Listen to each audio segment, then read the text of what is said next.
Hola, ¿cómo están? Bienvenidos a la hora liberal. Estamos nuevamente en Radio Agricultura, Agricultura TV en todas sus plataformas con Ignacio Briones y un invitado que podríamos decir que es de la casa, ¿no?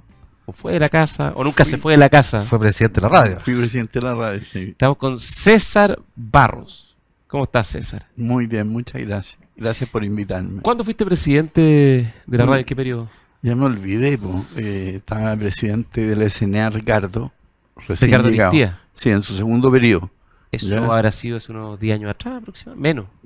Y me tocó hacer hartos cambios, o sea, cambios de gerencia, me tocó y levantar fondos para que compráramos retransmisiones en todo Chile, que fue súper ir a empresarios a decirle, oye, esta radio vale la pena ayudarla y qué sé yo, y fue un éxito.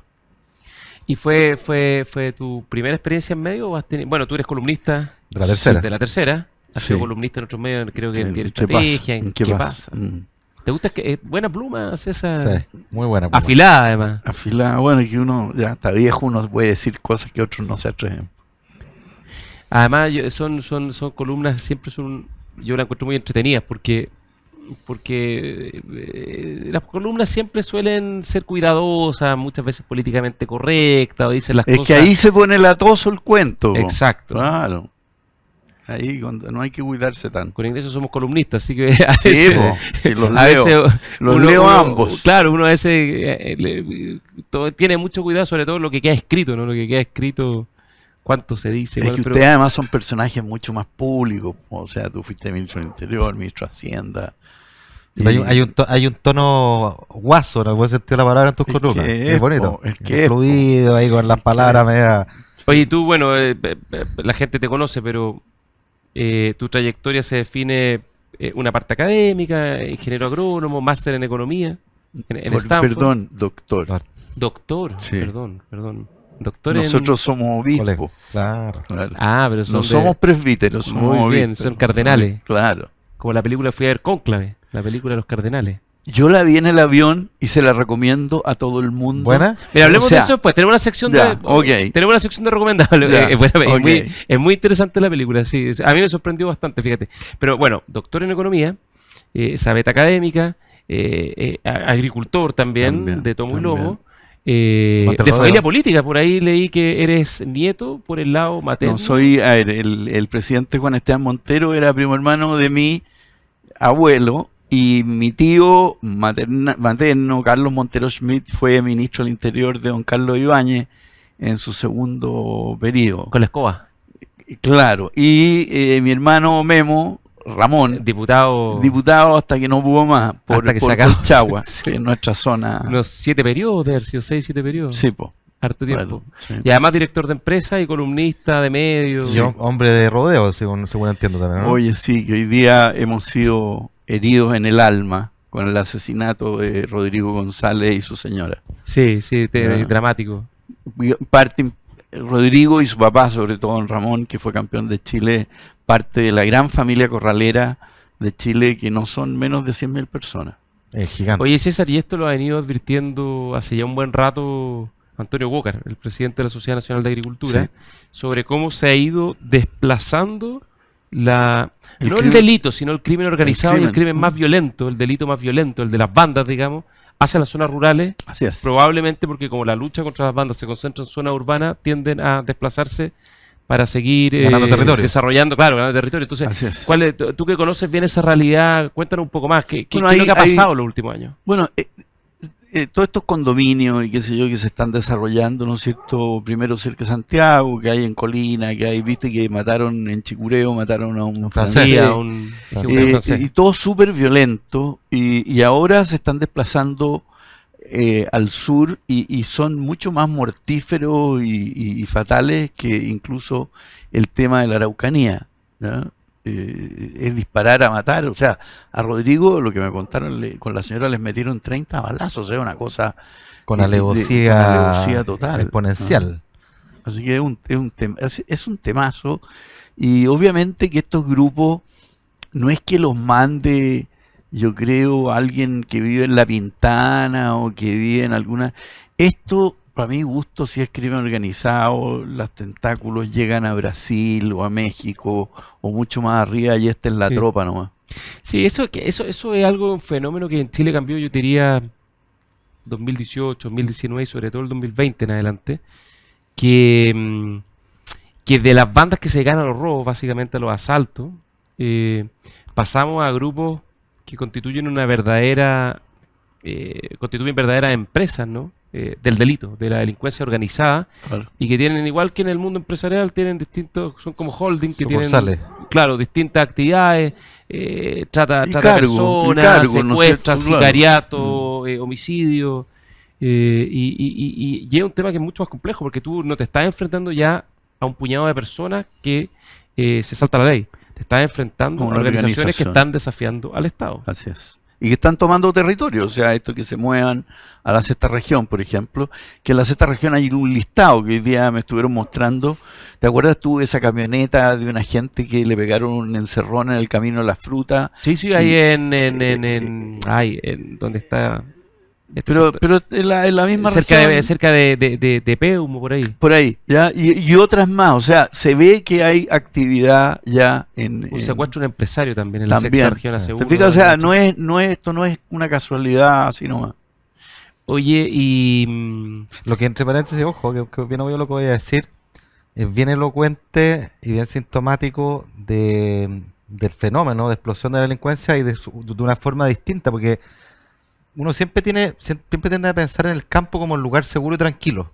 Claro. Y cuando llega a este nivel de violencia, no es un azar, es porque hubo una organización, una decisión racional de moverse ahí, ¿no es cierto?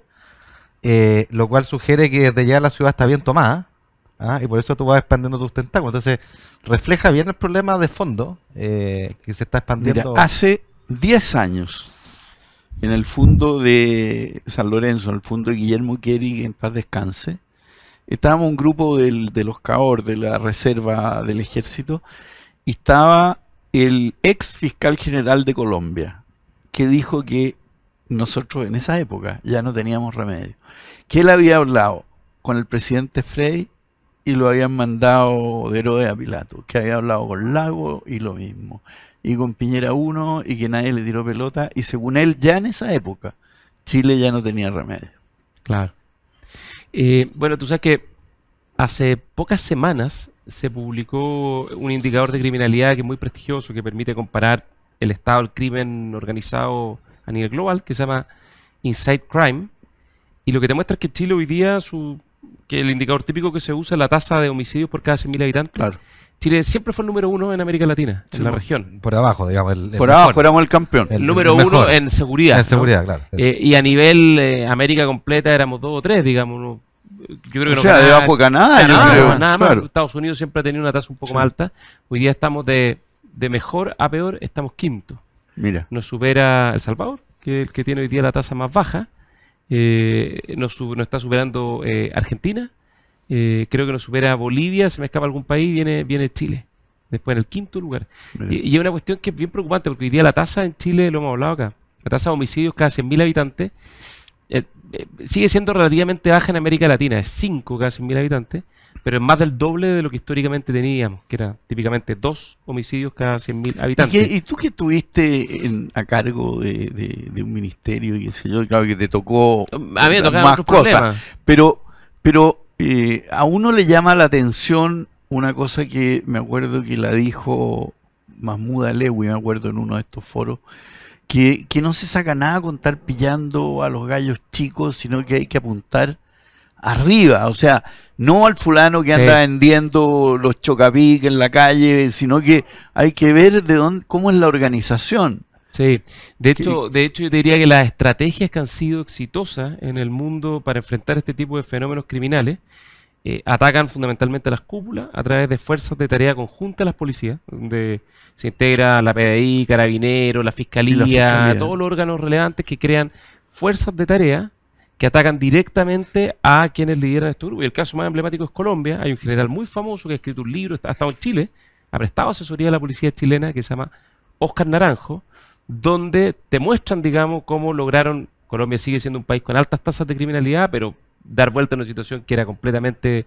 desbordada, ¿no? Y esto además tiene que estar, tiene que tener su herramienta, recursos propios y un poco separado de la dinámica policial territorial, ¿no?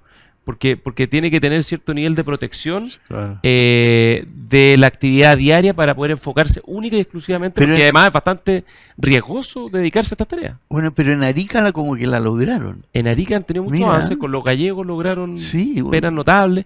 Se están empezando a producir avances, pero pasan estas cosas que es lo que estamos hablando, ¿no? Que cuando se logra atacar un grupo en un lugar específico, bueno, se desplazan hacia otra zona. Otra zona, claro. Hacia otra zona, sí.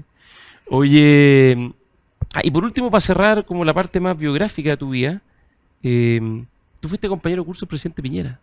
Sí, señor, desde primera preparatoria y cuando pasábamos a lo que era quinto año de humanidades, se fue a Bélgica, porque su papá era embajador, Claro. ¿ya? Y cuando volvió, los curas no le reconocieron, se quedó en un curso más abajo, pero siempre Sebastián fue parte de nuestro curso del CBD del 55, el 55A, los que entramos el año 55. Ah, sí, se juntaba con... Siempre, siempre. ¿Quién era mejor alumno? Marcelo Ringelin. Lejos, no, Sebastián fue crack después que volvió. Yo creo que algo le hicieron los belgas. Pero Sebastián era bien Mateo, éramos los dos zurdos del curso y los dos con déficit atencional. Pero él dedicaba a subrayar y yo me dedicaba a dibujar caballos. Entonces por eso es que tuvimos distintos destinos. ¿Y tú seguiste siempre en relación y vínculo con él, incluso siendo presidente? Llamaba para cosas, o sea, ponte tú, para el caso de la Polar, por supuesto, para el caso del virus Isa también, o sea, para cuestiones que si él era presidente, pues no era para... estuvo con nosotros durante el estallido, con un grupo más chico. Con sus compañeros, con sus Pero amigos pero más con un cercanos. grupo más chiquitito. ¿Ah? Hablamos de ti. Ah, sí. Sí. Espero que hayan hablado razonablemente bien. Sí, sí. Hablamos de cómo era carabinero, cómo las reformas que se necesitaban, ¿no? Bien interesante. 2 veces nos juntamos. Ah, sí. Una cosa muy privada y bien entretenida. ¿Cuánto cambió la persona? Entre ser persona y personaje desde Es que la no primera sé, infancia hasta las Lo que pasa es que presidencias. éramos niños todos, nosotros nos metían al colegio a los 5 años, sin pre-kinder ni nada, pues era al agua pato nomás. ¿Ah? A primero Eh, básico a Y éramos 50. 50 en la sala. Sí, pues. Entonces, éramos niños nomás, hacíamos peleas de curso. Se agarraban a combo. No, sí, pues había toda esa cosa, mucho bullying. ¿Ya? Colegio grande de hombres. Que lo hacían, hasta los profesores hacían bullying. Las monjitas eran las buenas gentes nomás. Entonces, Sebastián no era un alumno destacado, era bueno, pero no era el crack que después fue en la escuela de economía, digamos. O sea, de chico no se visualizaba que tuviese No, esas condiciones era- especiales. No, pues tenía buena memoria, se sabía las tablas de memoria, cosa que los otros no hacíamos. Era desordenado, era palomilla. ¿Ah? Y era bueno para el chiste, para contar chistes y... Nunca fue. ¿no? O sea, los No, chistes ni nunca después fueron buenos. tampoco. bueno, Nunca fue. o sea, tampoco. No, le gustaba contar chistes. gustaba, le no le gustaba salían contar bien. chistes, pero no. Sí. O sea, debe haber sido un poquito bueno para el bullying también. Oye, No, pero- fíjate que a él le hacían bullying. Sí, y resistía Sí. estoico. Pero de ahí salió el chato. Po. oye, y lo de subrayar viene de, ahí, de ese entonces. Sí, de ese entonces viene el entonces. subrayar. No, la regla y el lápiz Bic rojo. Y azul y verde. Verde, Sí, sí. de todos colores. Oye, y antes de... Vamos a ir a una pausa y después ya vamos a mostrar los temas más de fondo.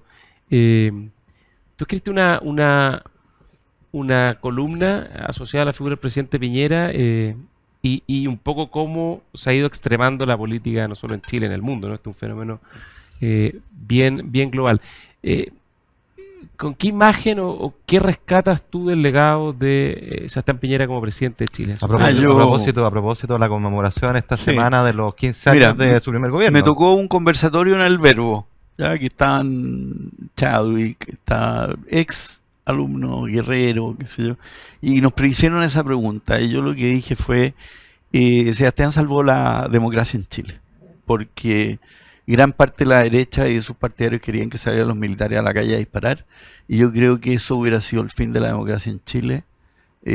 por miles de razones, y yo creo que él tuvo el coraje de tomar un camino discutible, muy negado por su propio partidario, pero que Tú yo dijiste en creo una que columna- salvó la democracia. Dijiste una frase que a mí me llamó mucho la atención, por lo certera, ¿no? Dos frases. Una, prefirió el diálogo a las balas, Sí, po. y la otra, entre comillas, cito al autor, César Barro, que eso lo dejó solo frente a la adversidad y también frente a sus partidarios. Así fue, po. Así fue. Yo tenía montones de amigos que decían, oye, pero 2000 balazos bien pegados. Y uno les decía, oye, pero si en el gobierno militar ya murieron gente y esa herida todavía no sana, ¿ya? Imagínate tú lo que hubiera sido ahora, o sea, con un tema que es mucho más estricto en términos de derechos humanos, hubiera sido otra herida abierta para Chile que no nos hubiéramos reencontrado nunca más y que tampoco hubiera terminado con el problema. Yo concuerdo con eso. Muchas veces hemos conversado con Gonzalo porque estuvimos ahí. Número uno, nuestra democracia estuvo en la cornisa. Sí, ¿Ya? Y eso po. la gente le No pierde la colgada perspectiva. en las uñas de Sí, la cornisa, sí, absolutamente. pues, por Número dos, yo supuesto. concuerdo con tu diagnóstico. Y número tres, a mí me ha tocado muchas veces también este comentario, yo lo encuentro facilón Muy frívolo. y muy frívolo, de decir, no, que entregó la Constitución y que había que meter pero balas. por favor. Oye, momentito, el coraje que tuvo el presidente Piñera para tomar la decisión que tomó, te lo encargo. O sea, eso vale A ver, varios monumentos. Ignacio, yo estoy metido, soy reservista de las Fuerzas Armadas, y cuando te enseñan a disparar, ¿ya? Te ponen como ejemplo, para ver el cuidado que hay, que ponen un zapallo a 20 metros. Y uno de los clases, o sea, unos sargentos, qué sé yo, dispara, ¿ya? La bala de guerra tiene una entrada así de este porte, chiquitita, el zapallo. La salida es de este porte, porque está hecha Claro. para destruir. Claro. O sea, si a ti te pegan una de esas balas en la pierna, Te tú saca pierdes la- la pierna, no es que entró y salió como las balas antiguas. Claro. Entonces es muy grave lo que esa gente propone, es de pura O ignorancia. sea, a mí me ha tocado cruzarme varias veces en defensa del presidente, porque para mí fue un hecho muy marcante y que enaltece su figura, por la frivolidad del comentario expost, de no imaginar lo difícil que fue esa situación, el riesgo que corría nuestra democracia, y sobre todo achacarle cobardía a una decisión que a todas luces, a mi juicio, fue una valentía, de una templanza gigantesca. O sea, todo lo Oye, contrario. Les propongo que vamos a volver con este tema, Ya. pero con la cosa más general.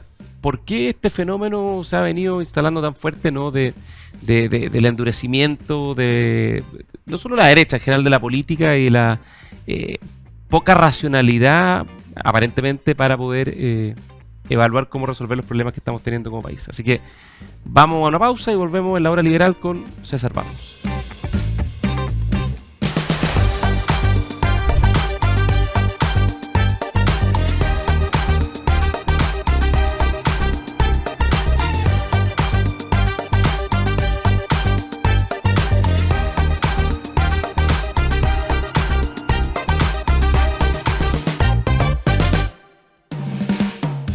Estamos de regreso en la hora liberal junto a Ignacio Briones y nuestro invitado esta semana, César Barros, agrónomo, economista, columnista, líder de opinión, empresario, también dirigente gremial en algún Fui periodo. en algún... Oye, y estábamos hablando, tú eres un agudo observador de la realidad, estamos hablando de un tema que es un fenómeno global, la verdad, que en Chile se ha marcado muy fuerte y particularmente en el tiempo del estallido y los años que hemos tenido posteriores, pero que también es algo que está ocurriendo afuera, que es que la deliberación, la discusión política pareciera estarse volviendo bien irracional, ¿no? Que hay poco espacio para contrastar argumentos, que las posiciones más extremas están empezando a predominar, porque antes los debates eran duros, ¿no? En la época de la Unidad Popular los debates entre los distintos sectores, adversarios y partidarios eran durísimos, ¿no? En los tiempos de la transición democrática también habían debates duros, pero hoy día ya no es que los debates sean duros, es que prácticamente no hay debate, ¿no? No hay debate. Yo tengo mi posición y no transo nada. Primero, ¿cuánto te preocupa eso? Si es un fenómeno transitorio, es más bien permanente, y cómo salir un poco o quebrar, digamos, esa A mí- inercia de la polaridad. A mí me preocupa mucho porque ese fenómeno fue el que llevó al estalinismo y al comunismo el que llegó al fascismo en Italia, el que llevó al nazismo en Alemania, Exacto. y líderes carismáticos extraños, o sea, uno los mira así y dice, Hitler parece un payaso con su bigotito, su chasca, Mussolini con esa plantada, y que de una sola línea, tú lees el discurso de Adolfo Hitler, 1935, Nuremberg, entonces dice, la democracia va y viene, cambia, nosotros proponemos lo dice en alemán, pero un polo inamovible para guiar al pueblo. Yo soy un gran seguidor de la Deirdre McCloskey y ella sobre todo lo pone que la democracia es las formas, ¿ya? Entonces ella dice, have you ever think that you are not right?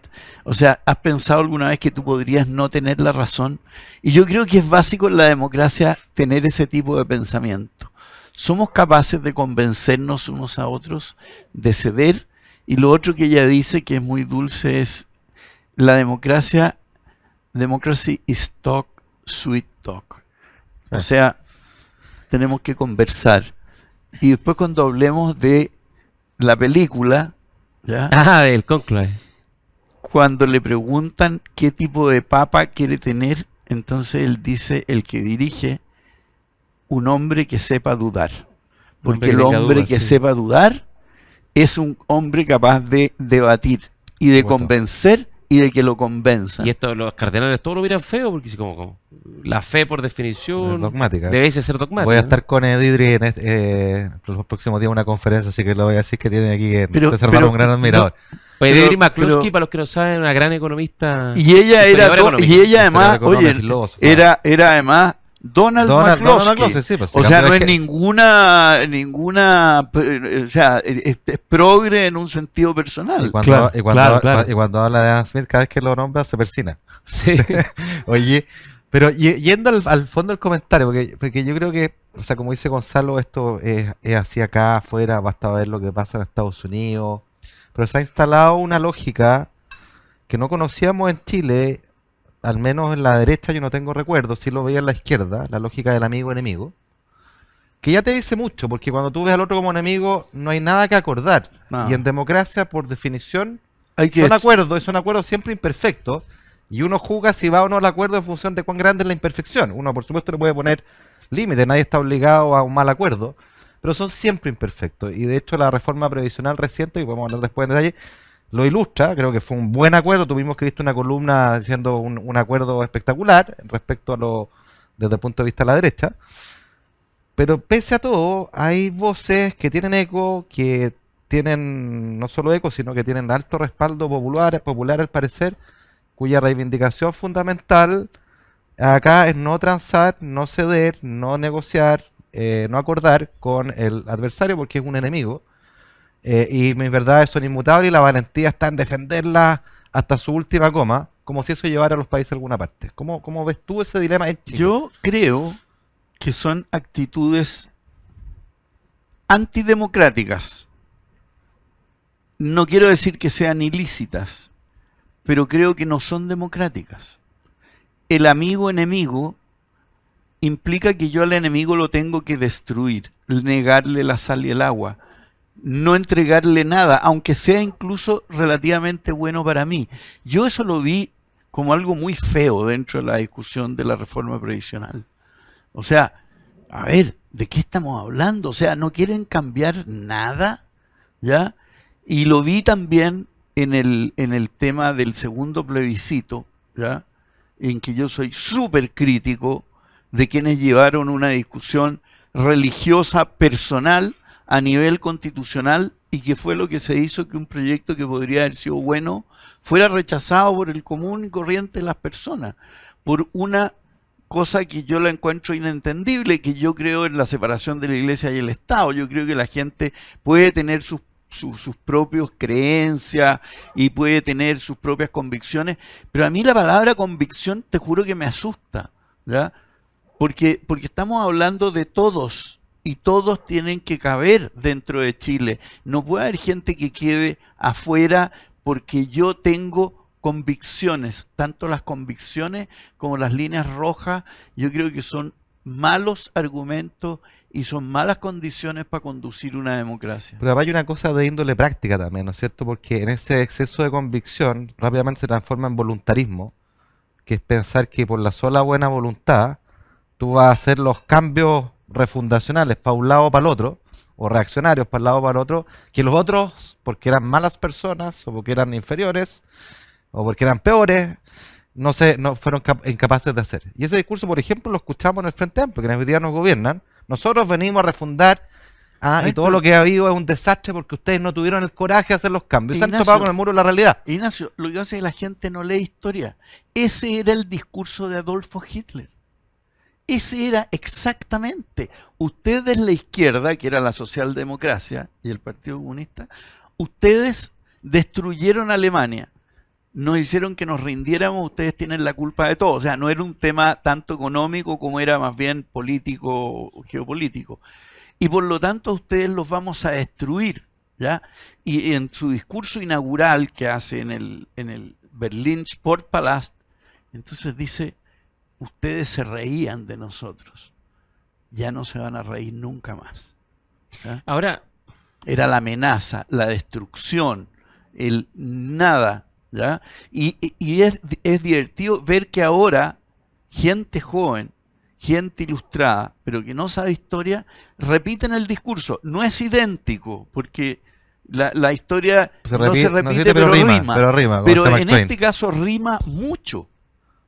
Ahora, pero yo creo que hay un problema bien estructural, ¿no? Porque Hitler, Mussolini pudieron hacer lo que hicieron en una época donde no habían redes sociales, algoritmos, digamos, estas formas nuevas de comunicación, estas nuevas tecnologías que, a mi juicio, solo exacerban el fenómeno.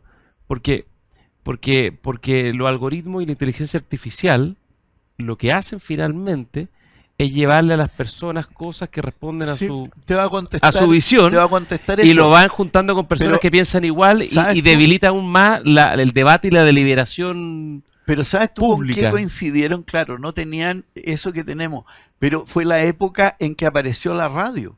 Sí, tuvieron la radio. Eso entonces tuvieron la radio. Todo está en el libro de Harari.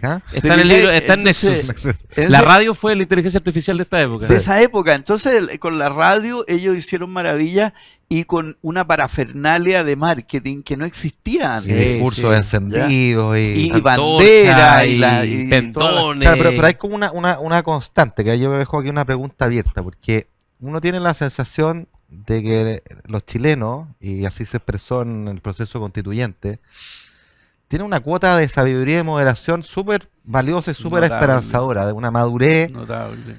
Y entonces la pregunta que queda abierta es si en esta campaña presidencial, por ejemplo, donde se han ido extremando posiciones y han ido surgiendo candidatos que tienen esta lógica del amigo-enemigo, el bueno, el malo, del eslogan para resolver problemas complejos, ¿si acaso esa sabiduría va a perdurar o va a ceder? Yo creo que esa es una pregunta. O puesto de otra manera, ¿cómo se enfrenta a este fenómeno? Porque si tú miras en Argentina, Milei básicamente es este fenómeno. Bolsonaro también responde a algo muy parecido. Lo mismo en El Salvador, Estados Unidos. Trump ni hablar. Orbán en Hungría. O sea, esto es bastante transversal. Esto no es solamente. Pero vamos a ver cómo le va a ir. O sea, yo creo que Milei le falta. A ver qué le va a pasar cuando le toque evaluar, po. ¿Ya? Si ahora que nos llenamos de argentinos no es porque Chile esté más bonito, sino que porque está mucho más barato nomás. Sí. Pero tu intuición, ¿cómo se enfrenta a este? O sea, ¿seguir insistiendo en las viejas banderas? O... Yo creo que va a ganar el que muestre más calma y más Consistencia. Más consistencia. Yo creo que eso es. Yo creo que el chileno. Nosotros estuvimos a un borde. O sea, si se hubiera aprobado el primer proyecto constitucional. La gente no capta lo que hubiera pasado, pero el día 1 se acababan los derechos de agua. El día 1 se abría el informe Rettig de nuevo. La justicia paralela.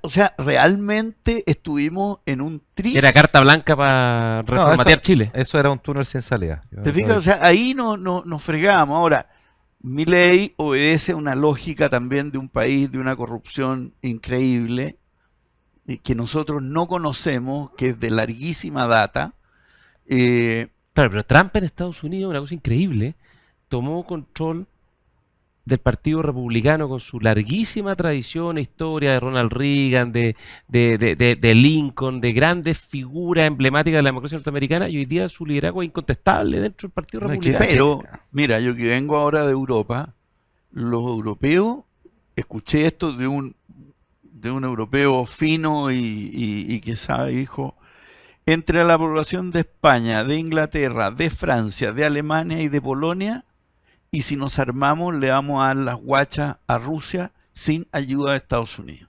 Así que, ¿sabéis que Trump? No, si lo que es increíble, lo que marca el fenómeno, la potencia que tiene, por eso la pregunta abierta, yo creo que en Chile estamos lejos de eso.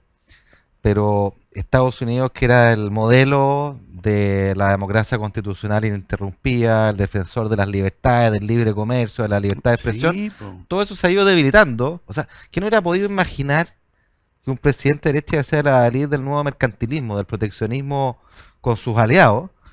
Y más recacha, tiene el cómplice silencio de grupos de derecha que se dicen liberales, en circunstancias que el proteccionismo es malo cuando es de izquierda, cuando es de derecha, siempre malo. Sí, po. Es siempre A malo. ver. Entonces, uno cede convicciones, esas aquellas que dicen reivindicar y defender, simplemente por una simpatía, una afinidad en otros clivajes, ¿no es cierto? Que será la dureza, el no tengo idea.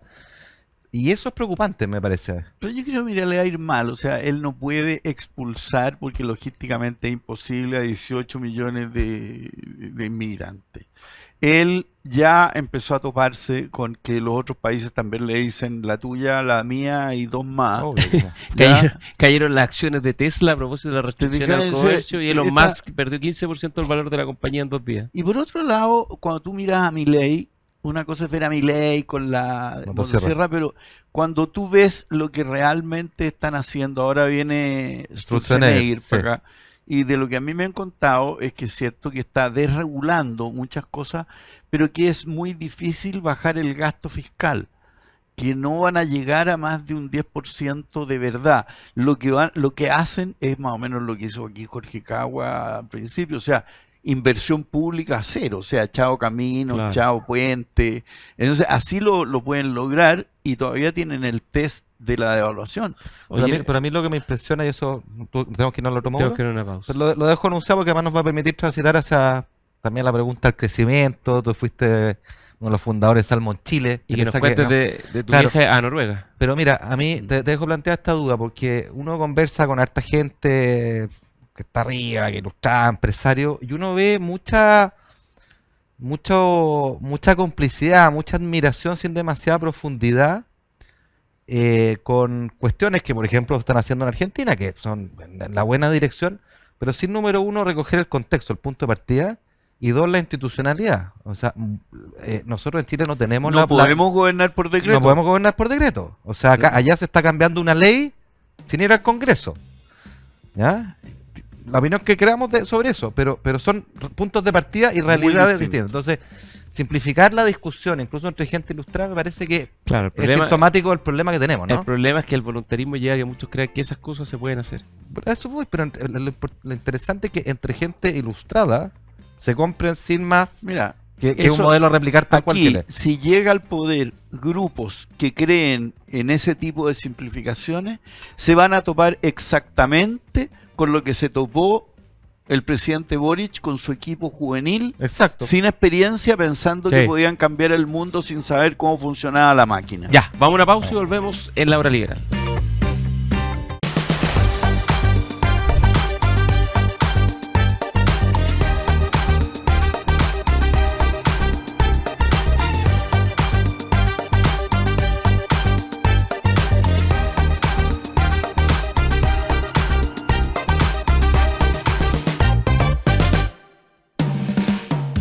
Volvemos en la hora liberal junto a Ignacio Briones y César Barro, nuestro invitado esta semana, economista, agricultor, viajero ahora.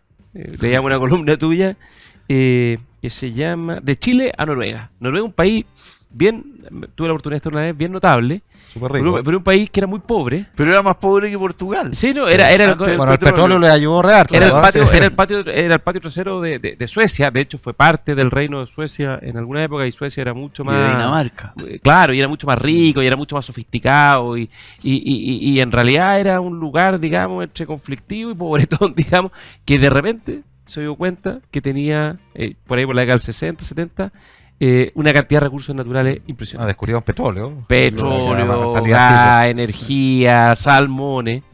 Y plantea una cosa que y hoy día uno de los países con mayor desarrollo humano, con mayor capital humano avanzado, es la sede además del Premio Nobel de la Paz, está en Oslo. Tienen el famoso fondo noruego, que para que pongamos los Que es de los magnitud, más grandes del mundo. o sea, su valor, digamos, es 5 veces lo que tiene la FB La Chile. ópera, oye, la ópera de Y es Oslo, es 3 veces el PIB de Chile. ¿ah? La ópera, el 5 millones de teatro, habitantes son, el 5. teatro de la ópera es una cosa impresionante, un iceberg que se mete en el mar y dentro de una sala espectacular. Entonces la pregunta que uno se hace, bueno, esto es Europa, son sociedades que uno diría más avanzadas, más sofisticadas, pero que este crecimiento está, como en otros países, ¿no? Anglosajones, Canadá, Nueva Zelanda, Australia, muy anclados en los recursos naturales, que es un poco lo que tú planteas en la columna de Chile-Noruega, a propósito del desarrollo de la industria del salmón, en el caso noruego, y cómo en Chile está estancada hace muchísimos años, no hay crecimiento, la regulación está completamente obsoleta, juega en contra. Entonces la pregunta es, ¿cómo se puede hacer para sacarnos esas taras que tenemos en Chile respecto a esta idea del, como dice Ignacio, que la critica mucho, del extractivismo, y tener un desarrollo sobre la base del buen uso y aprovechamiento de otros recursos naturales que son riquezas que están ahí para beneficiarnos a nosotros y a quienes van a venir en nuestro país? Mira, porque hay mucha ignorancia, ¿eh? O sea, la gente cree que la minería es como meter una pala y sacar y exportar piedra. ¿Cómo se llama mi amigo economista que es de C? Espérate. ¿Villarsú? No, bueno, ya me voy a acordar, pero ¿José Pablo Orellano? tampoco, no, ya, tranquilo, ya fue mi profesor. Pero detrás de hacer un grano de uva sin pepa, detrás de hacer cereza de un cierto porte, detrás de crear un pescado de 6 kilos Sacar tablero. y hacer tableros, hay tecnología, y hay una tecnología enorme. Patricio Meller. ¿ya? Pato Melo, sí. Pues, gran Pato valor. hizo un libro espectacular Sí, plan. diciendo y demostrando cómo no es así. Y yo te voy a decir una cuestión, o sea, lo que si nosotros sería ridículo como pretenden algunos que nosotros fabricáramos automóviles. Si incluso los automóviles en Estados Unidos ahora se está viendo que una parte viene de Canadá, otra parte Oye, viene de México. Pero si además ya lo hicimos, ya lo hicimos, ya lo intentamos, hicimos, y salió en muy vez de bien. crear valor, destruimos valor como Pero, locos. por supuesto, hacíamos televisores bolocos, fíjate que llegaban en partes para que las armaran aquí y era mucho más caro que comprarlos completos. Pero la gente cree que estas industrias son extractivas. O sea, a ver, donde están los salmones ahora, no había nada, pero nada. Porque por último, si tú sacáis cobre, vais a dejar un hoyo. En este caso, ni una cosa. ¿verdad? Y lo mismo con la fruta. Si antes producíamos trigo y maíz y vaca, y eso era, ¿ah? Y no teníamos ninguna ventaja comparativa con frente a Brasil, Argentina y métele. Y hoy día, ¿cuál es la agricultura más tecnológica que hay a nivel americano, por lo menos, e incluso mundial? Me topé ahora en el viaje con un amigo que venía de hacer una asesoría en Nogales en Ucrania. Viajó más lejos que yo. En Ucrania más, Y pues. con más peligro. Sí, con más riesgo. sí. Pero, o sea, los chilenos somos punteros, segundos productores de salmón, primeros productores de cobre, y no es por nada, no es porque hacemos hoyo y lo sacamos con una pala. Hay muchísima tecnología, hay tecnología que se hace aquí, tecnología que se copia. O ¿ya? sea, yo siempre digo, en la gran minería del cobre, en Codelco, para sin ir más lejos, las minas se operan en centros remotos. Hay uno acá en Santiago, digamos, se pilotean desde acá. Imagínate la tecnología.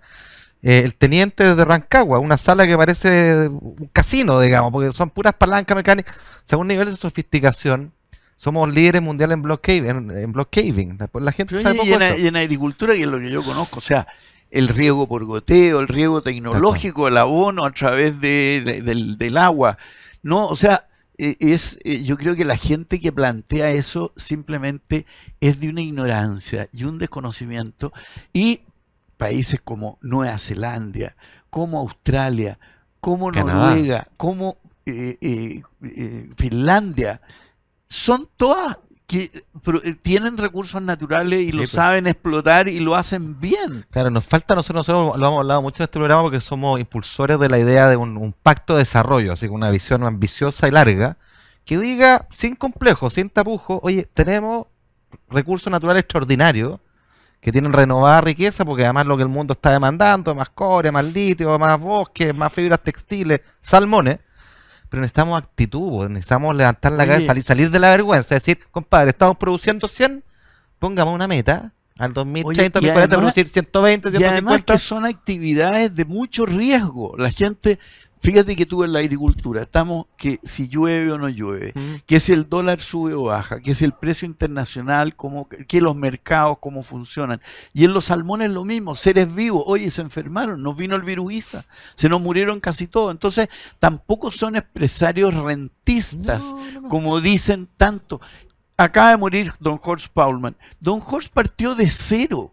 Cuando tú miras, y esto fue una discusión que tuve con Matamala una vez, y le dije, mira las 50 fortunas mayores de Chile. ¿De dónde vienen? Puros inmigrantes que llegaron de cero. Sebastián Piñera, yo me acuerdo dentro del curso, o sea, la familia de Sebastián pero vivía en forma muy austera. Sebastián partió de cero, ¿ya?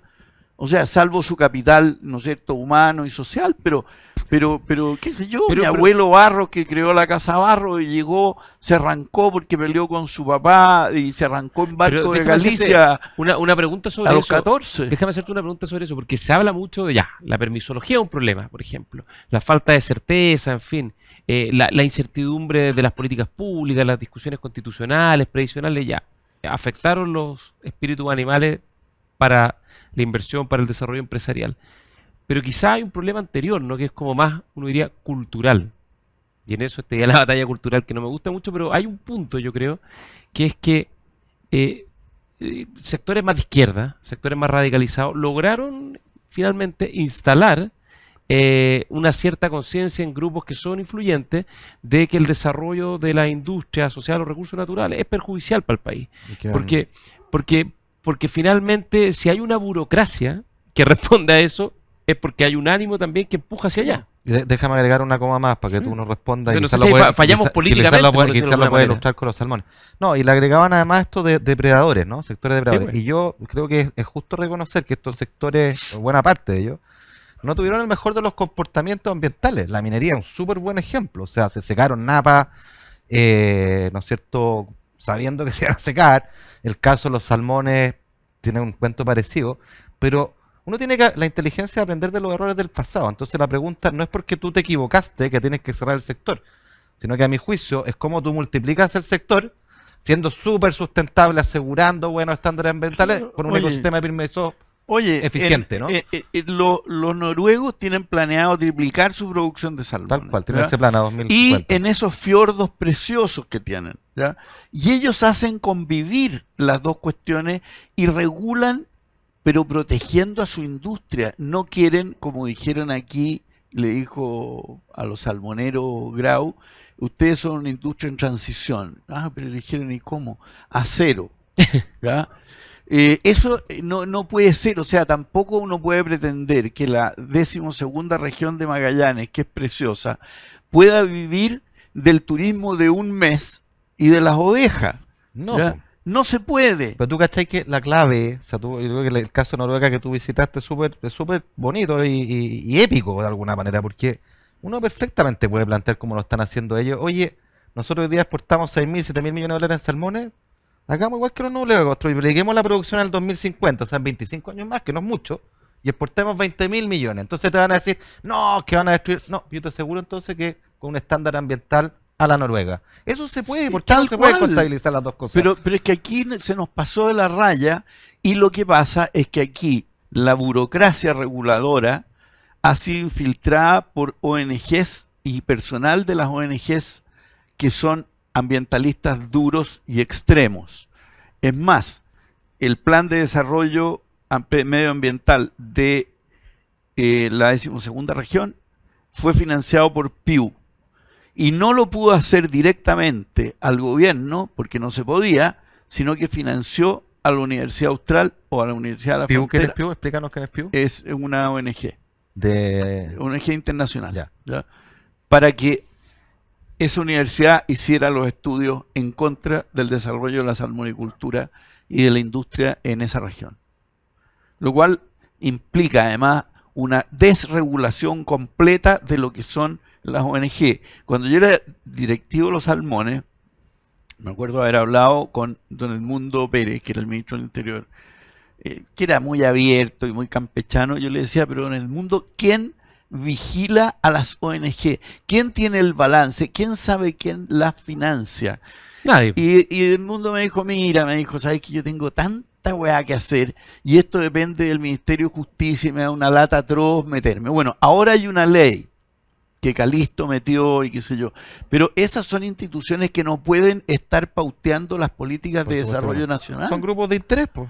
Tal cual, y que pueden tener intereses como que pueden estar financiados incluso por los noruegos que no quieren que crezcamos nosotros. O sea, a ese nivel. Entonces, aquí tenemos una falta de cuidado y por supuesto en un gobierno en que imagínate, o sea, desde la ministra de la Mujer a todos los demás. Ya, pero entonces, Bueno, el otro día, a propósito de esta semana, salió la entrevistar a la superintendente la de fiscalización Medio con Ambiente perspectiva de género. y el voz de los salmones, y hablaba de la fiscalización con perspectiva, que ya el nivel de tontera Ya, pero probablemente entonces la gran tarea de un próximo gobierno, además de reducir la permisología, va a ser pedagogía política, cultural, sobre lo que Chile necesita. Pero primero, tienen que cambiar a los personajes y segundo, ponerse en estándares razonables e internacionales que sean aceptables. O sea, lo que no puede hacerse es que no haya ningún permiso en 15 años. ¿Ya? No, O sea, lo que no puede ser eh, es que queramos ser Noruega, pero pongamos estándares aún más exigentes. no, pero que si ni no siquiera- quieren ni ser siquiera- Noruega, si no quieren ser Noruega, si son una manga de cabros chicos. Mira el ministro de Energía, hombre. O sea, con el apagón, ¿dónde estaba el ministro? Mira las opiniones, ¿ya? Si no entienden un carajo de ni una cosa. Oye, ¿ya? si ni siquiera el estándar, si yo insisto, tú puedes fijar un estándar ambiental o social muy exigente, pero simple, predecible, expedito, no esta cosa eterna que nadie sabe cómo termina. Pero no además. puede ser que porque un pajarito, que por una hierba y qué sé yo, tú estás parando. Me contaron el cuento de una desaladora en el norte que encontraron una sandalia de minero de Así es, principios así. del siglo. Y entonces pararon todo para Las tapitas de encontrar la Coca-Cola, otra, como dijo Evelyn Matei. para encontrar la segunda. Sí. ¿Ya? Oye, ya nos está pillando el tiempo y Bueno. no quiero que nos vayamos sin que César nos cuente la película que vio en el avión. Ah, ya. Oye, Esa se es una llama- sección que es el recomendado para Ah, recomendar ya, a la gente perfecto. qué ver, Yo al no sé cine, si los libros que leer. Yo no sé si está en Está en el cine. Está en el cine. Yo fui Bueno, la semana pasada a verla. mira, lo que más me impresionó del cónclave. La película es se llama El Cónclave. El cónclave, que es, muere el papa y hay que elegir un nuevo papa. Y lo que a mí más me impresionó es el rito mortuorio de cuando muere el papa. Ah, Porque es impresionante. algo que no lo conocemos, de Claro. qué hacen con el cuerpo, cómo le sacan el anillo y le sacan su sello, cómo sellan Sellan la todo, pieza del Papa. cómo se organiza la Capilla Sistina para que voten, cómo cada uno tiene su pieza cerrada, aislada. O sea, lo que más me impresionó, más que el dime y direte de a quiénes vamos a elegir y lo que me impresionó, el discurso del cardenal a cargo cuando dice quiero un papa que dude. ¿Ya? Porque Y todos los otros lo miran feo. feo, claro, porque tenían convicciones. Por ¿ya? amarillo. La duda socrática, pues sí, de, Sí, pero si esa es la base de la la civilización, sí. ¿te fijáis?